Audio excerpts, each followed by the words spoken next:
Okay, welcome back into Celtics Beat. He is here, Peter Vecsey, longtime basketball scribe.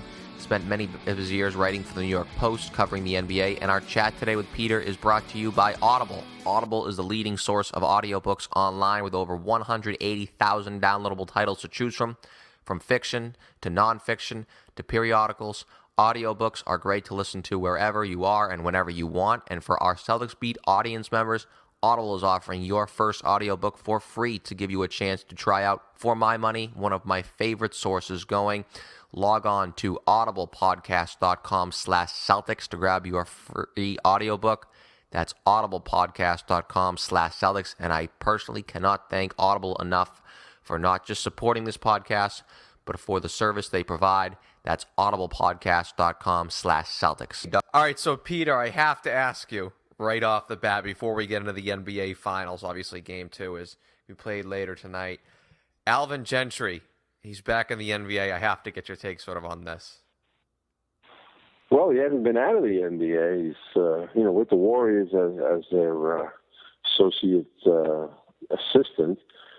I'm not. I don't think that's one of the best hires they could have made. You look at his track record, what has he ever done? He got to the finals of the conference once because he inherited, a team that Mike D'Antoni had basically put together and, given them their whole identity, scoring 7 seconds or less. And interestingly enough, Steve Kerr did not hire him. He was the general manager at the time. He did not hire him initially.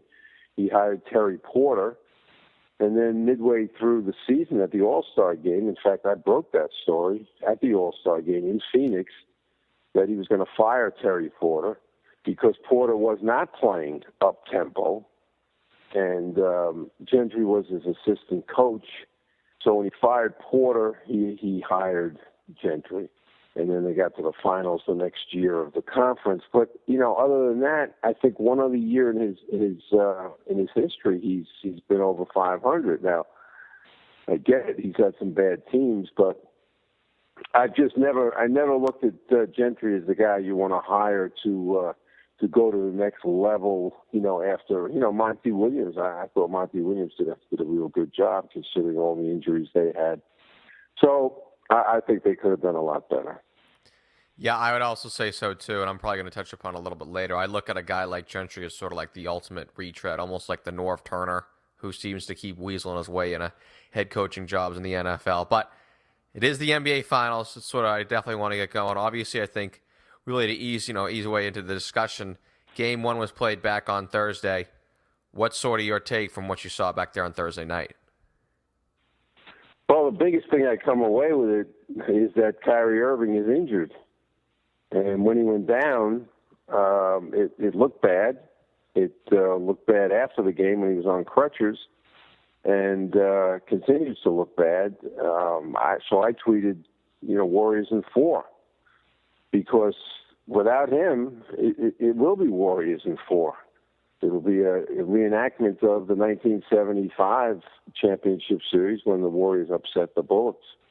I'm just hoping that they reschedule Game 4 at the Cow Palace because in those in '75 they had to switch games. That's how bad the NBA was back in those days. They didn't even have their arena. Well, I guess they figured they'd never going to get to the finals, so they had given their arena to some other sport. I don't remember what it was. Might have been knock hockey. But so that's what I come away with it. They had the chance to win it in the first game. LeBron has the ball with the last shot, supposedly the last shot, and he takes a fadeaway three-pointer. Just absurd. For a guy who is as smart as he is on the court, he gets the accolades for having a high IQ basketball. And how you could do that, I just don't get it. Some people said that he's still afraid to go to the free throw line in that situation. I don't know what it is, but LeBron was being played one-on-one, and there was a lot of daylight getting past that number one. And you get past that number one, that one guy that's guarding you, well, you're going to get fouled, or you're going to make a shot, or you're going to do both. And he's smart enough, he's agile enough to avoid anybody who tries to take a charge on him at that position, at that point. So they had their chance, and then it goes off the rim, and Shumpert puts up a last-ditch shot, and that slides off the rim, and then as we saw, they were finished. They didn't score again until LeBron, right at the end of the game, where they had 2 points in overtime, and so I think that was it. No Kyrie, no win in that game. It's terrible, but I do think it's over. Yeah, and that's what I sort of said to myself in the opening, and I was actually saying it on the show last week because, as we remember, there was basically a Super Bowl-esque bye week in the lead up to the final, so I had plenty of time to sort of just dissect it. Even before the series, I didn't think Cleveland had any chance to win a game in Oakland. I thought it would be sort of the standard 6-game NBA Finals where you get the teams. I could see. I mean, I thought originally it'd play out where Golden State would probably grab one. They would just need to get one in Cleveland, and they'll finish them off in 6 games. You're right, it could be quicker. I still think I want to stick with the Golden State in 6 prediction. But it seems pretty clear that they did sort of avoid Cleveland's, biggest haymaker, and they absorbed a 44-point outing for LeBron James, despite that final play in regulation, and still won the game. Well, look, their strategy was clear. I did a radio show in New York a couple hours before, and I'm not following the game, like I did before. But I figured out that was going to be the strategy of the Warriors, is to just try to make sure that LeBron does not get to the free throw line much, and play him for the outside shot. Play him as much as you can, so you make him shoot, and you just don't have enough guys around him that can pick up the slack when he's not hitting. He was hitting, but you can absorb that, and the strategy worked. He got his 40-something, but Kyrie got his 23, and then look, the bench, 9 points from the bench. What were they outscored? 39-9, something like that, and then of course the rebounds and the assists that the subs put together for both teams is like. It was a romp, and interestingly is that J.R. Smith was the guy who had the 9 off the bench. He had them all in the first half, and he was 3 of 13. But they were scoreless. The bench was scoreless in the second half and overtime. Yeah, that's preposterous, especially when you're going up against a team that has one of the deepest benches, if not the deepest bench in the NBA. And so they got great production from 5 people. And Iguodala being the best of all, they had, what did they get, 29 or something from their small forward, Barnes and Iguodala? That's, don't hold me to the exact points, but that's amazing in Iguodala, playing as tough a defense as he does. He turned it over a couple times on LeBron and scored at the other end, and Barnes is hitting the outside shot. So the small forward position really came through big time. The guards, the backcourt, of course, they're a constant, Curry and Klay. And, Draymond Green didn't have a good game offensively, but, was really tough in many other ways. So they're a very, very tough team. Yeah, I actually personally, I thought the MVP of the game last night for Golden State, I thought was their crowd, because it seemed like their crowd really fed a lot of energy into that second unit. And there are a few people whom I have more respect for in terms of, historians in the NBA than yourself. And I think this Warriors crowd is sort of the best home court advantage in NBA history. Obviously, you had the Celtics in the mid-1980s. The Bulls at the old Chicago Stadium were very tough to beat there. There was a year, I believe, 95, the Magic in the Arena. They were tough. Is that the best home court advantage in NBA history? You don't mention the Nets at Piscataway. I don't know. I thought they were a pretty good crowd of 3,000. But they're tough, and they always have been. I remember going there with the Knicks in the 70s, and you've got a lot of transplanted New Yorkers and people from Chicago and stuff, and I love going to Oakland for the games out there. They were berserk even then. But back in those days, they had special places where all those people could get high during halftime or during breaks. They'd all be smoking marijuana in the in the back. It was an unbelievable crowd, and now it's I said this last year. I would have done anything to be out there as a fan. It's great not writing anymore, and you don't have to be too objective. And I would have loved it if Mark Jackson had stayed as the coach. I would have loved to have spent a lot of weeks out there just being a fan and rooting for the team. And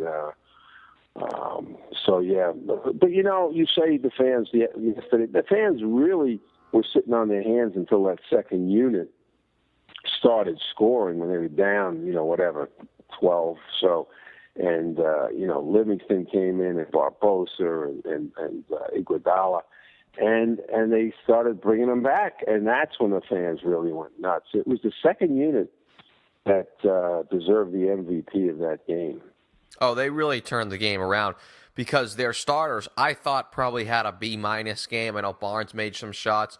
Draymond Green was okay. Steph Curry was good, but we know he could be better. The guy that wasn't very effective last night, he did make some baskets, but Klay Thompson, there was an iffy lead-up, in my opinion. I talked a little bit about it on the opening. Really don't seem to be, the media doesn't really seem to be doing their job in regards to reporting on his concussion. Am I just overlooking into some things, or is there more there and we just don't know about it? Well, I don't think the concussion had anything to do with game one. Guarding LeBron had a lot to do with, his offense not being what it is usually.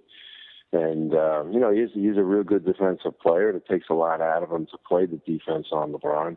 And, once they took him off him and had Iguodala on him, he was able to start hitting shots. But, we could get into the concussion part of it from the previous series. I know I read Adam Silver's quotes about he thinks the protocol is fine the way it is on team doctors deciding whether a guy should play after getting hit in the head. Adam Silver is all wrong on this one. All wrong. Something needs to be done. The union is already making big noise about getting something done, and Adam Silver says he'll listen to it, and I sure hope so, because you can't have a doctor who's paid by the team decide whether a guy can go back into a game in this situation, because that team doctor proved he didn't know what he was doing, because he sent him out there to play. He cleared him to play, Klay Thompson. People say, well, he didn't play, so big deal. Yeah, but if he hadn't been bleeding, he could have gone out there, and he could have gone into convulsions, as Maurice Stokes did 3 days later after falling on his head. And everybody knows you can't tell by looking at a player if he gets smacked in the head real hard, or even softly in the head. You just don't know what's going on in that brain. You're asking what, to spell something, or to stand on one leg or something. A lot of this doesn't show up until a day later, 2 days, 3 days later. And boy, I can't even believe that Adam Silver is not looking at this more harsher. But I guess somebody has to be paralyzed again, like Maurice Stokes, for the league to wake up. Yeah, there was a book that I read on it, Howard Schultz's book on the military, and even the military really wasn't effective with these concussion tests until really a couple of years ago, because before with a concussion, it was, you go see a doctor, especially even in the military, they would say, yeah, you're good, get back out there in the field. Same thing in the NFL, it's, yeah, you're good, they'll get there, without even doing an x-ray. So you're right, there has to be some sort of independent observer, and I don't think, maybe it's just me sort of reaching, I think the media really isn't going to be looking into that, because if they do, then they could be sort of crossing the lines with the relationship they may have with a team. That could lead to them possibly compromising stories. I see the way they handle it. They are worried about that. Yeah. The Warrior writers, and even the national writers, they're just going to attack it softly. They're not going to go after it, and it's going to take the union to stick up for its people, because the players don't stick up for themselves because they want to play, and they said this from decades. The players have to be protected from themselves, and the coaches aren't going to do it, and the players, the management is not going to do it, because if they said that Klay Thompson had a concussion, that doctor determined he had a concussion, well then you're going to have to sit him down for a number of days. Maybe he's going to miss a game or two. Had they not had 8 days off, then it would have been a real problem. The owner would have been saying to the doctor, "What are you doing? We need this guy. You told me he had a concussion." So this guy passed him, but they had the 8 days off, and it was no problem.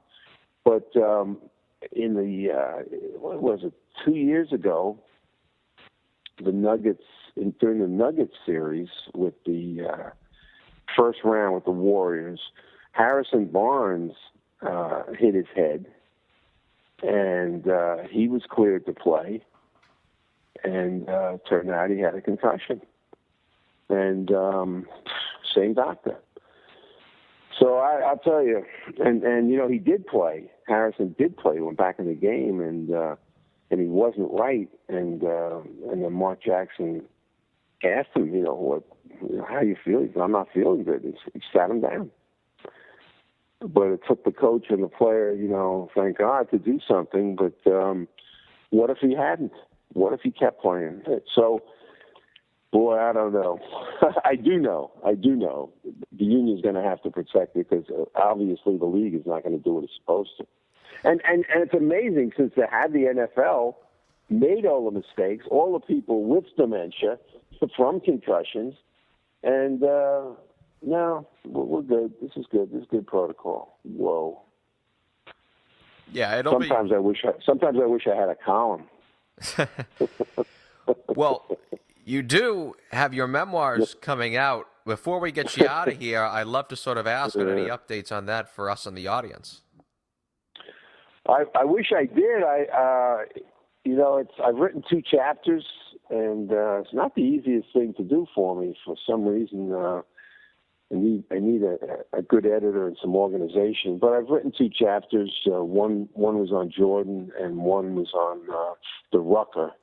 And I spin off from the Rucker because I had a team in the Rucker I coached that played back when Julius Erving came out of college. He played for me, and I was in it 6 years, and we won 4 titles. And so the chapters were sent by my agent to publishers, and 2 publishers, the big-time publishers, are bidding on it, and that's where it stands. So, and I'm just not. I could see I'm just not going to finish it until they tell me you're going to pay me. Hey, you can always get Bob Ryan's advice too. He put out a good piece. But the scribe, Bob Ryan, the scribe, the ultimate sports scribe. Or as Tony Kornheiser calls him, the perennial sports columnist. With Peter Vecsey, longtime basketball columnist for the New York Post. You can follow and communicate with Peter on Twitter at PeterVecsey1. Peter, thanks so much for stopping by once again. All right, thanks, Larry. Take care. You too.